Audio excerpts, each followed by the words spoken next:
Bienvenue à une autre capsule sur l'histoire des Oscars, de la première cérémonie des Oscars. Cette semaine, en fait, on s'attaque à la catégorie meilleur acteur qui parle un peu de soi-même, mais j'ai quand même une petite présentation à faire sur le sujet. Donc évidemment, c'est donné au meilleur acteur de premier rôle. En fait, c'est pas spécifié dans ce cas-ci parce qu'il n'y avait pas d'acteur de soutien jusqu'à la troisième ou quatrième cérémonie. À l'époque, en fait, on pouvait être nominé pour plus d'un film à la fois. On va le voir avec nos deux personnes en nomination. Donc, ça va changer dès la troisième cérémonie. Alors que là, pour le modèle de votation, en fait, on soumettait un nom avec plusieurs titres de films et on nommait en fait quand même un acteur pour un film, mais quand on envoyait justement pour le mode de votation, c'était un acteur pour plusieurs films. Ça va changer à la 9e cérémonie où là, ça va être vraiment un acteur pour un film.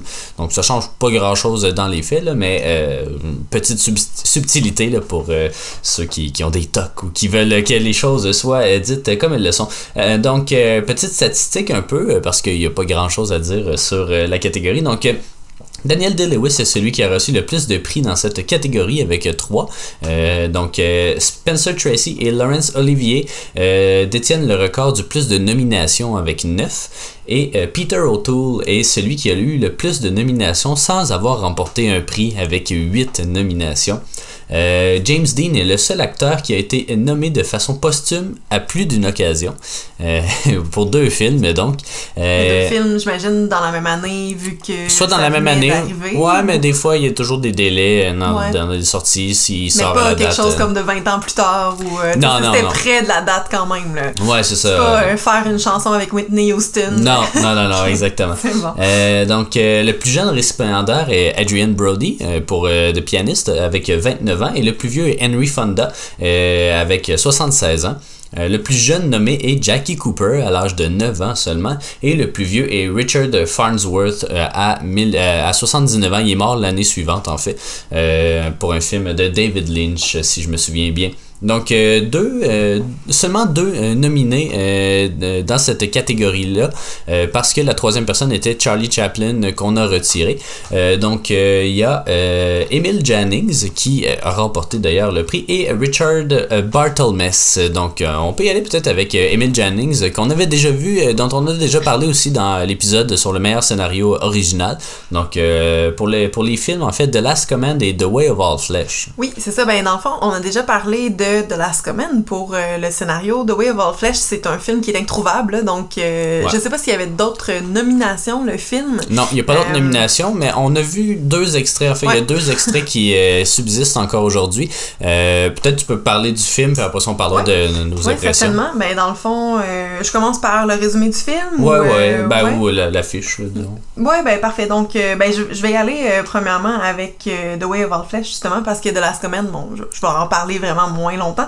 C'est un film réalisé par Victor Fleming en 1927 avec une distribution qu'on connaît pas, évidemment. Mais bon, je vais les nommer quand même. Donc, Belle Bennett, Phyllis Haver et Donald Keith. Résumé rapide, là. Emil Jannings se nomme August Schiller. C'est un banquier qui a du succès, là, puis qui a une famille aussi. Il se fait demander de transporter 1000$, c'est pas rien, jusqu'à Chicago en train. Puis, sur le train, il y a une fille qui va essayer de le séduire et voir qui transporte 1000$. Donc, elle le convainc de commander une bouteille de champagne, puis là, je pense qu'il s'endort, ou enfin bref, elle réussit à le voler. C'est quand il sort du train là, qu'il la retrouve, je sais pas trop comment exactement, dans un saloon. Puis, quand il essaie de ravoir son argent, il se fait quand même frapper là, par le propriétaire du saloon, donc ça va pas super bien. Non. Et il se fait aussi voler ses vêtements avec tous ses papiers puis ses choses, donc... L'homme qui vole tout son kit finalement se fait écraser par un train. Alors là, on prend pour acquis que c'est vraiment lui qui est décédé alors que lui existe encore. Donc là, il revient un peu chez eux puis tout ça. Là, ça a l'air que ça coupe. On revient à 20 ans plus tard où il y a une scène de Noël quelconque, une petite tempête de neige. Il voit sa famille par la fenêtre, est un peu émotif. puis il s'en va en marchant avec $1 que son fils lui aurait remis en ne sachant pas que c'était son père. Donc, film qui me semble assez triste. Assez triste, quand même. Et on avait vu, dans le fond, l'extrait de la scène finale, justement, où son garçon lui donnait de l'argent, puis une autre, là... dans le fond, c'est qu'il voit que je pense que son fils, qui est violoniste, il fait une prestation quelconque, là, puis là, il réussit à aller le voir, puis là, il est émotif parce que son fils, justement... Oui, mais ça dit dans le résumé que c'est lui qui a enseigné le violon, donc c'est pour ça que là, il y a comme... Puis là, il fait une chanson que son père lui a appris. C'est donc, ça, là! Donc ça, c'est le premier film. Victor Fleming, qui est aussi le réalisateur de... Magicien d'Oz, Wizard of Oz, donc puis d'autres films aussi, d'autres succès d'Hollywood. On peut peut-être faire la fiche technique de Last Command avant d'embarquer sur Richard. On en a déjà parlé, réalisateur Joseph von Sternberg, 1928, avec Evelyn Brent et William Powell dans les rôles qui vont l'accompagner le plus. Puis, dans le fond, c'est un général, là, un ancien général qui s'était fait humilier sur la place publique, qui là se retrouve dans le casting d'un film où il va devoir rejouer sensiblement le même rôle qu'il avait. Intrigue amoureuse là-dedans avec Evelyn Brent, justement. Puis là, il y a comme une espèce d'histoire de vengeance puis d'orgueil entre les deux hommes, là, le directeur de casting puis lui. Puis finalement, il meurt dans une scène finale vraiment touchante où il pense qu'il est en train de revivre un peu la guerre alors qu'ils sont en train de le filmer. Puis l'autre homme est comme tout ému de sa performance puis du fait que Crime est mort aussi, là. Donc performance assez crédible là-dedans, là. Il y a beaucoup de tics, il y a beaucoup de traumatisme en lien là avec la guerre puis tout ça, puis il le rend vraiment très bien, je trouve. Donc voilà, je suis allée vite, mais on en a déjà parlé plus en détail, donc ouais, exactement. Moi, je vais y aller en fait avec la présentation des deux films de Richard Barthelmess, puis après ça on pourra parler des deux acteurs en tant que tels, puis comparer leurs performances. Donc le premier film en fait, c'est un film perdu lui aussi, The Noose. The Noose, un film de John Francis Dillon qui met en vedette, un film de 1928, pardon, qui met en vedette Barthelmess, évidemment, Montague Love, très beau nom, Robert Emmett O'Connor, Jay Eaton, Lina Basket. Donc, il est perdu, puis il n'y a pas d'extrait qui subsiste vraiment, donc on n'a vraiment rien vu de ce film-là, mais le résumé dit que essentiellement, c'est un bandit qui fait du chantage à un gouverneur au sujet du passé sombre de sa femme, la femme du gouverneur, donc j'imagine qu'il veut de l'argent un peu à ce niveau-là. C'est un film très court, 1h07, là, je crois, donc il est malheureusement... Pas qu'il est disparu, en fait. On a encore le film, mais il est seulement disponible au Museum of Modern Arts de New York. Donc, peut-être un jour, dans notre prochain passage dans la grosse pomme, on pourra aller au musée voir si c'est possible de le visionner ou quelque chose comme ça. Pour l'instant, c'est ça. D'habitude, il y a toujours des petits extraits sur YouTube, des trucs comme ça. Là, il n'y en a pas du tout. Donc, c'est vraiment dommage. J'imagine que les bobines sont très endommagées ou quelque chose comme ça. Donc, ça, c'est The Noose. Mais on a visionné, en fait, son deuxième film en nomination, The Patent Leather Kid, qu'on traduirait en le jeune au cuir verni, parce qu'en fait c'est un boxeur, ça raconte l'histoire d'un boxeur qui a de la difficulté à balancer sa carrière et sa vie de couple, les deux étant mis en péril lorsque les États-Unis entrent dans la Première Guerre mondiale, là, en 1917 environ. Un film d'Alfred Sentell, film de 1927 aussi avec Barthelmess, avec Molly O'Day, c'était d'ailleurs son premier film, Lawford Davidson, Matthew Betts et Arthur Stone, tous des acteurs qu'on connaît pas malheureusement. Peut-être qu'un jour on va être familier avec tous ceux-là. Donc c'est ça, il incarne un boxeur en fait, là, donc ouais, c'est à peu près ça, là. Peut-être qu'on pourrait, avant de comparer justement leur performance, je ne veux pas trop entrer dans les détails, on pourrait peut-être parler de Emil Jannings, là, qui a quand même une vie relativement fascinante, là, et triste, à l'image de ses rôles, ouais, c'est ça. Exactement.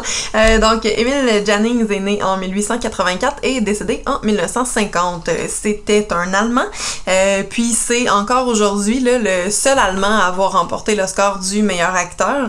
Donc, c'est quand même, c'est pas rien, c'est quand même plaisant fascinant là, comme souvenir. Il a commencé sa carrière au théâtre. Il a joué notamment dans Tartuffe, dans Othello, dans Faust aussi, où il jouait Méphistophélès. Là, faut pas s'étonner de ça. Il a fait son premier film en 1927, qui est justement The Way of All Flesh. Puis l'année d'après, là, il a fait l'autre là, de Last Command. L'arrivée du cinéma parlant, par contre, va un petit peu marquer la fin de sa carrière parce qu'on disait qu'il y avait un accent très très prononcé allemand, donc ça le rendait un peu incompréhensible dans ses phrases et tout ça. Il y a plein d'acteurs aussi qui ont vécu ça, ce difficile passage-là, des acteurs européens, beaucoup de Français, beaucoup évidemment d'Allemands, mais tu sais, de l'Europe de l'Est, des Russes, des trucs comme ça, donc c'était pas évident, non, effectivement. C'est ça, puis en plus, tu sais, ça disait là, dans sa bio, il aimait pas vraiment le cinéma muet non plus, tu sais, lui il aimait plus le théâtre pour pouvoir s'exprimer puis tout ça, donc j'imagine qu'il aimait peut-être plus justement le théâtre que les films parlants aussi, mais bon. Il a pu aller en faire en Allemagne. Oui, ben c'est ça, mais c'est pas vraiment des vrais films, là. Justement, il est retourné en Allemagne après l'espèce de fin de carrière hollywoodienne pour faire qu'est-ce qu'on fait en Allemagne, hein? Des films de propagande nazie. Ben oui. Ce qui l'a rendu malheureusement non employable par Hollywood par la suite. Par contre, on lui a quand même fait une étoile sur le Hollywood Walk of Fame dans les années 60 et il a presque eu une étoile dans sa ville natale dans le fond, un petit village suisse. Par contre, on a trouvé après qu'il y avait eu des liens justement avec les nazis. Puis l'étoile a été retirée comme quelques jours plus tard, là, ce qui est quand même en 2004. Fait que c'est étonnant qu'il ait pas su qu'il y avait des liens, mais bon, peu importe. Ouais. Puis finalement, il y avait un personnage de Emil Janning qui apparaît dans Inglourious Basterds où Tarantino, on le sait, là, il aime les uchronies, donc Emil Jannings, dans ce cas-là, meurt à côté d'Hitler là, à travers les flammes, mais dans la réalité, il est mort d'un cancer à 65 ans. Puis un petit trivia intéressant, à la base, c'est pas lui qui a gagné l'Oscar du meilleur acteur. Est-ce que tu le sais? Je pense que tu m'en avais déjà parlé de c'est qui possible, c'était. Mais... C'est un chien qui a remporté l'Oscar. C'était pour le film Rin-Tintin.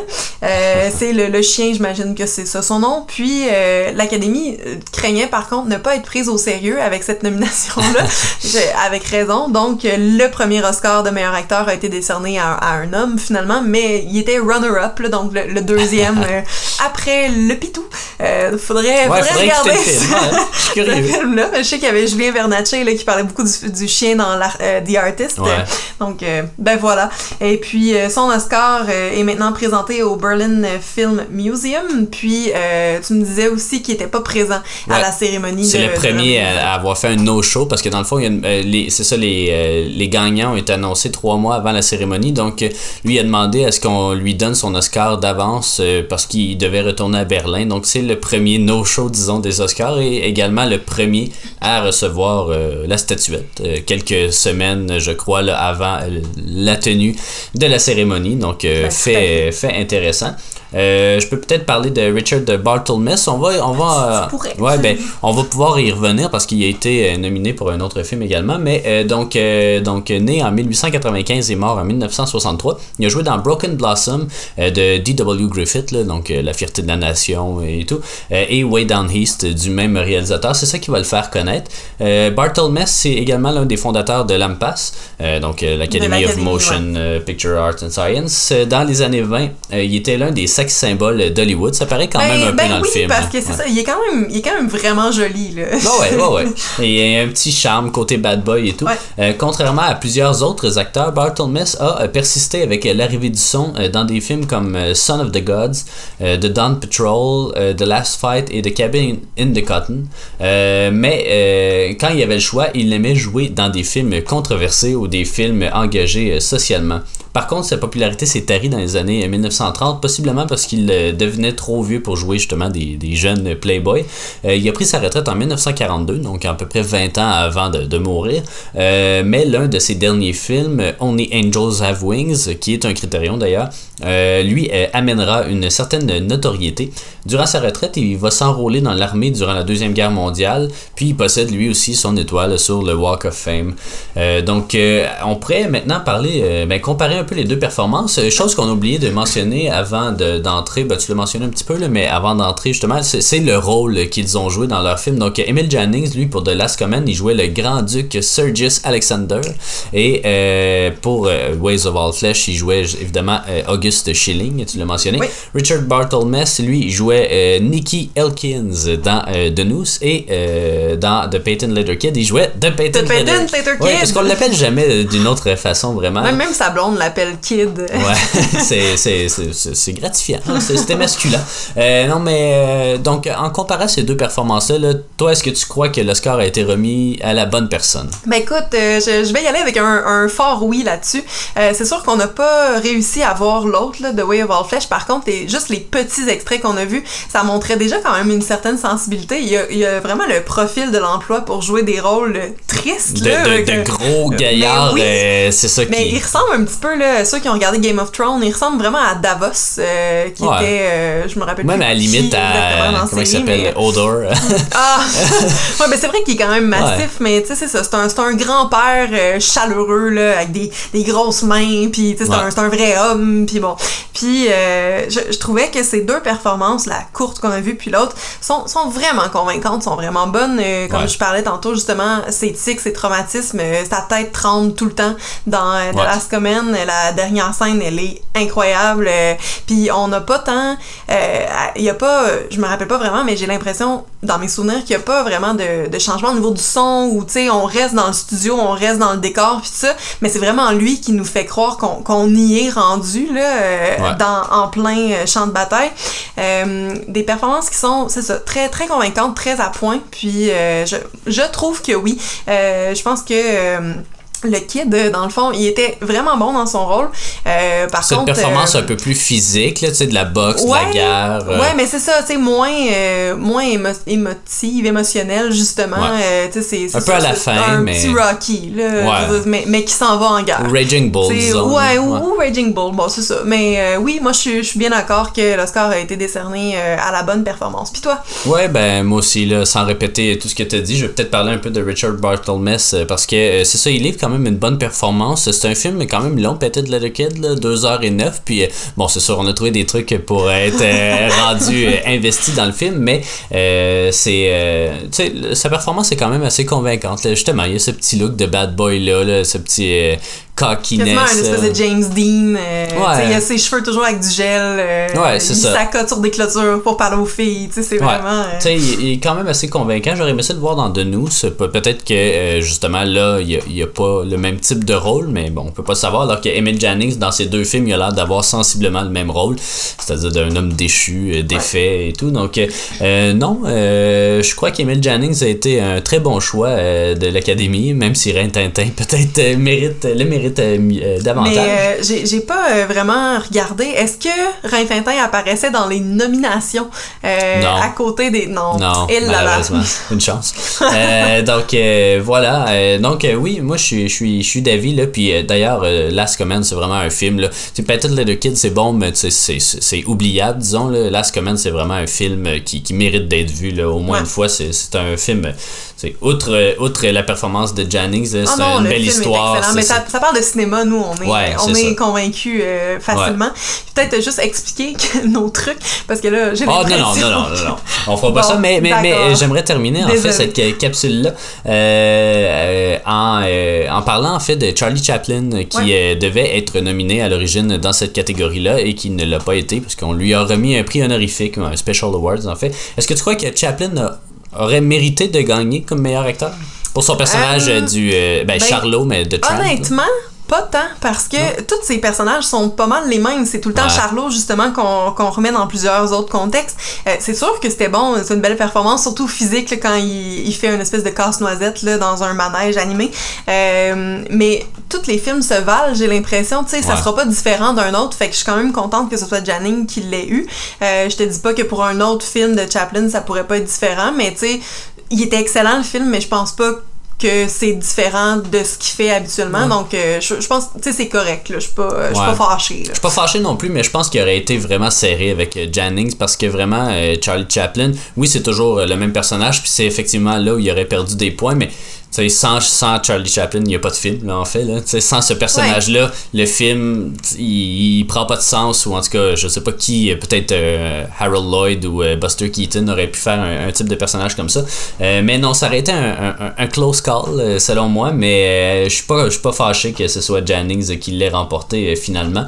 Donc, on pourra parler évidemment plus longuement de Circus et de Charlie Chaplin dans la catégorie qu'il a remporté. Donc, c'est voilà ce qui conclut en fait notre petite capsule sur la catégorie de meilleur acteur.